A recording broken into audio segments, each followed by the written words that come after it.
think I'm perfect. Perfect, perfect, perfect. It's just perfect. Perfect, perfect, perfect. I'm perfect. Perfect, perfect.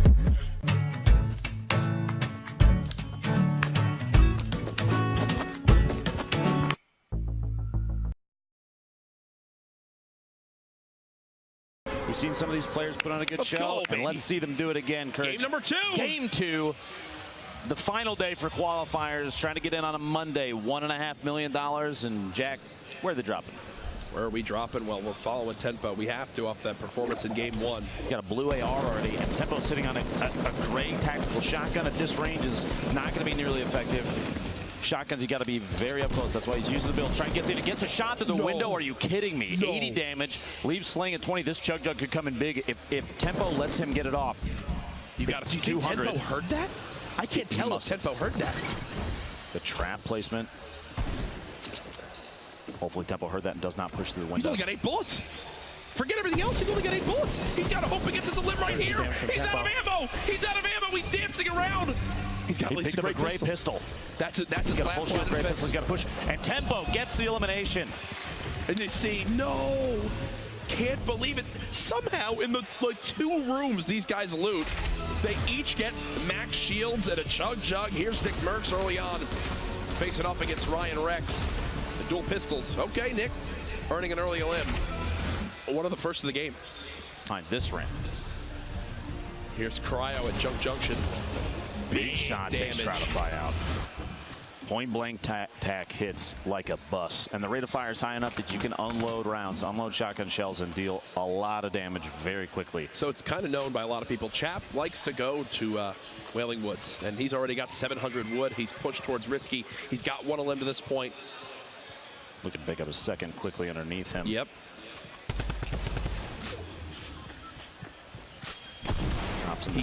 He hears the double barrel. Now that it's been shot once, I think this is Chap's green light to go for this. Trying to stop him from getting the reload off. Chap continuing to spray on down. Drum gun in hand, so darn good for shredding these walls. But he doesn't have a ton of ammo. Does take a pretty healthy hit right there. Ooh. KUN picking up his second elimination. Ooh, you heard the reaction from everybody here.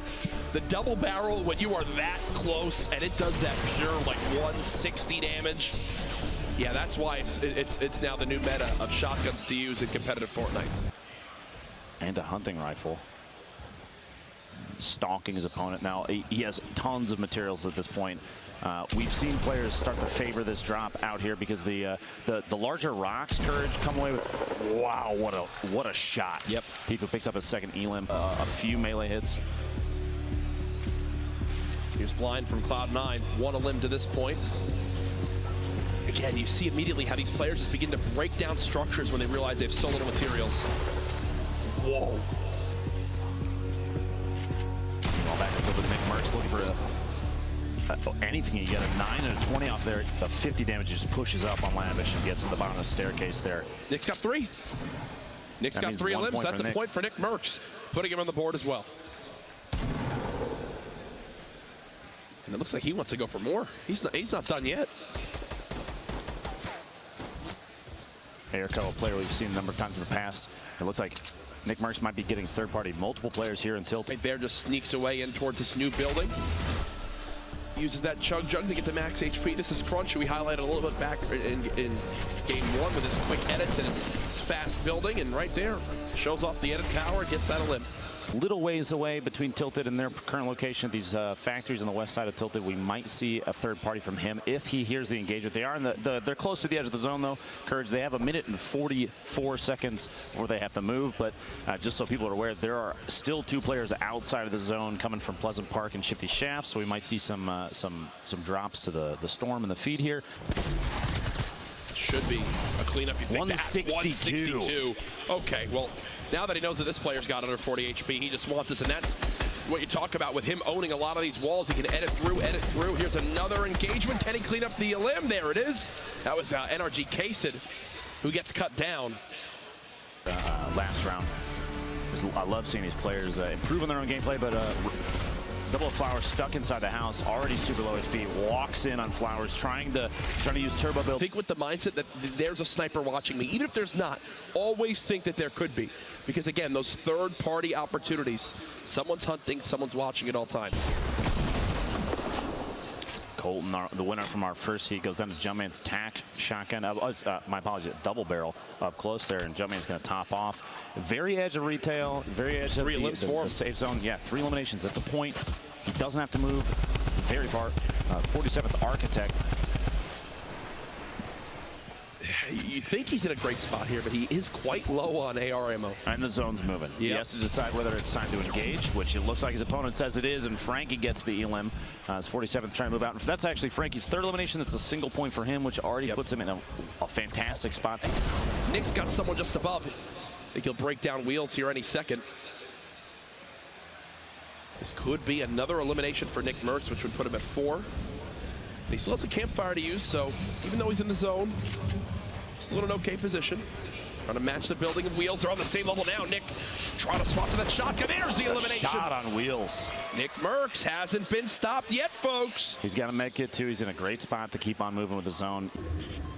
Nick Merckx in the feed takes C9 blind out. Jeez, Nick Merckx is a man on a mission. 5 elims, that's 2 points already. That might lock Merckx in for Monday. Oh yeah, no, Nick's in a brilliant position because he had elims last game too.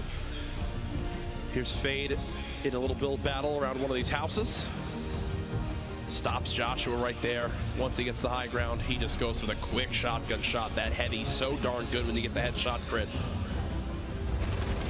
And this is from Ranger's perspective. Drops him down, places the trap, edits the wall above him, swaps to the shotgun. It happens so quick, but every single one of those actions was calculated. A much-deserved limb right there. Is he going to go for this? Is he going to go for this? Oh, gets blocked. One of the most aggressive launch pads we've seen so far. He's trying to get the drop in on him up top. The reason he went for it, or potentially went for it, is because the opponent at the top of the tower He's got 6. He was already in an engagement, so he kind of had the drop on him. But there's 3 players in this box. Triz is nearby too across the street. Nick Merckx, like you said, was 6 eliminations. Leading this game. What an absolute beast. He's blind in second, and the limbs is already out.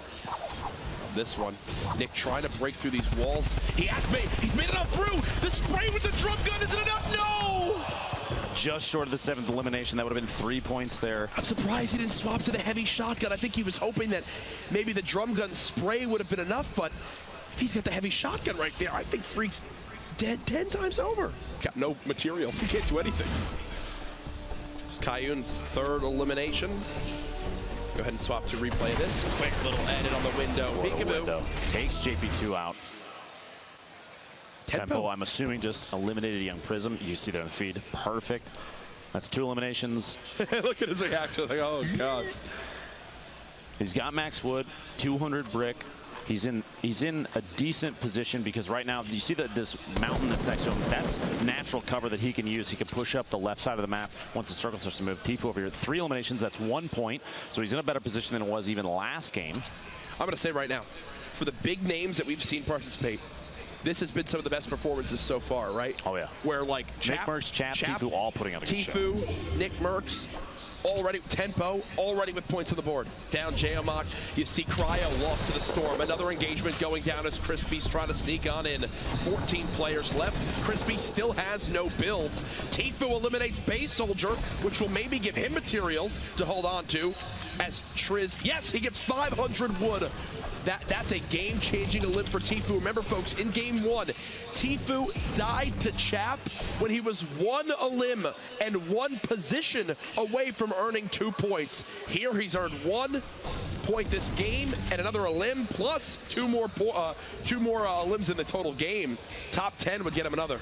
Now, we were watching Crispy a second ago, who was sitting on 7 and 7 for his wood and brick, and you saw he made his way in underneath. He's in the bottom, and he hid next to a tree, but opted not to knock it down because the tree, the setup inside that little catacomb, the builds that are around it, he's totally covered. He can hide in the bottom of the tree, and players that are sneaking by, he might get the drop on him. He might have an opportunity for another elimination, rather than knocking the tree down and coming out with maybe 30 wood. There's 3 builds that it would get knocked down so fast it might not matter.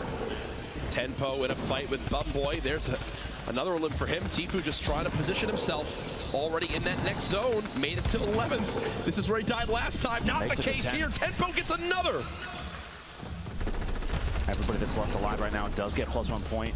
They're all top 10. Kriz coming away with a double in the shotgun. Eliminations of the feed. Crispy then follows up and takes Kriz out with an SMG.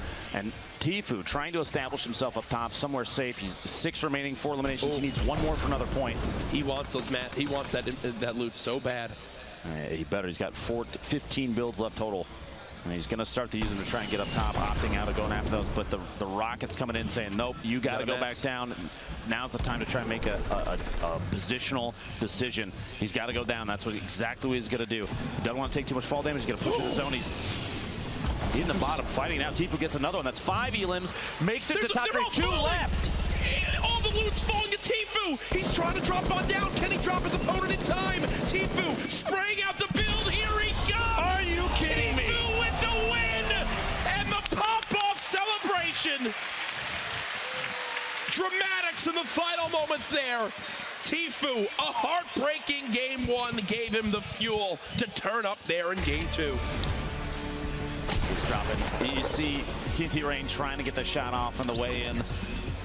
An incredibly long drop, 2 eliminations for him. He did make it to 2nd. That's 2 points still, which is, I mean, that potentially puts him in placement for Monday. Yeah. Right, but Tfue, what a game. He's feeling very good after that. You love to see the emotions there, the pop off. He doesn't have a window to jump out of like he normally does. I almost expected him to try and find one. Right. It's either way, you look at it right there, and we talked so much about materials. Doesn't panic, and it's on down. Players begin to fall because we talk so much about how awkward his materials left. He had to engage, and he went for it. Tfue, one of the biggest names in Fortnite. I believe we'll have an interview with him. Actually, it's ready now. Zeke has Tfue down on the floor after that impressive Game 2 victory. Guys, awesome cast. You guys are amazing as always. I am joined here by the legend himself, Tfue. How are you feeling, my friend? I'm pumped, man. That was like a perfect game, in my opinion, and I'm so excited because like the first game, I ended up getting taken out by Chap with 2 kills, 11th place. So it was unfortunate that I went all the way through the first game, ended up getting 0 points, but I clutched up that last game, 6 kills, got the victory route. I'm pretty pumped. Excited to play again. Now, what was prep like leading up to PAX? Preparation, I was prepping like a small space to play, you know, like maybe tighten my setup a little bit, keyboard and mouse. You know, I ordered the Logitech keyboard and mouse to practice because I knew they were going to use them. But other than that, just a lot of solo snipes every day, grinding, you know, off stream. It's good. It's fun. I'm excited, man. So what is it like, you know, you obviously played all Summer Skirmish long, and then you show up here, and like you talked about, you had that first unfortunate game, and then in game 2, you show up and slay out. What was going through your mind, and when did you know that you had that win? I knew I had that win when I cleared out the entire, like, bottom level. And all I could see was just dudes way up in the sky with, like, maybe 1 or 2 platforms securing them from just falling all the way down. And you know, once I saw them, I was like, oh, it's free. It's free. All I can do is shoot them down, and I'm good as long as they don't got bouncers. But I was confident even if they did have bouncers, I would take them out. But you know, I'm pumped, though.